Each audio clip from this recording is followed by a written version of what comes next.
हमले की मजम्मत चारों तरफ हो रही है।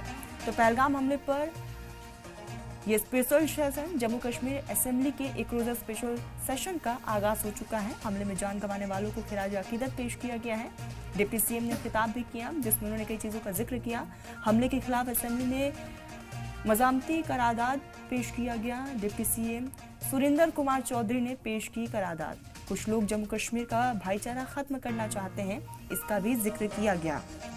आपको बता दें कि पहलगाम में 22 तारीख को जो आतंकी हमला हुआ जिसमें 27 लोगों की मौत हुई, उसके बाद से चारों ही तरफ इस हमले की मजम्मत की जा रही है और यही कारण कि आज ये स्पेशल सेशन बुलाया गया है। मुख्यमंत्री उमर अब्दुल्ला के मंत्रिमंडल के अनुरोध पर उपराज्यपाल मनोज सिन्हा ने विधानसभा का ये विशेष सत्र बुलाया और इस सत्र में तमाम लीडर्स मौजूद हैं और लगातार पहलगाम हमले पर चर्चा की जा रही है।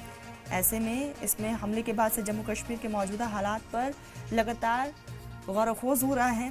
विधानसभा का ये 2 घंटे का विशेष सत्र लगातार जारी है और आपको बताते चले कि अब से थोड़ी देर बाद सीएम उमर अब्दुल्ला की तरफ से जवाब दाखिल किया जाएगा। सभी की नजर इस बात पर है कि सीएम की तरफ से क्या कुछ कहा जाएगा। तो कश्मीर के बदलते हालात को लेकर चर्चा और खास तौर पर टूरिज्म सेक्टर पर मेन फोकस है। डिप्टी सीएम को जब हमने सुना तो उन्होंने भी इस बात का जिक्र किया कि अब आने वाले समय में कश्मीर में एक बड़ा बदलाव जरूर देखने को मिलेगा और कश्मीर बहुत जल्दी संभल जाएगा।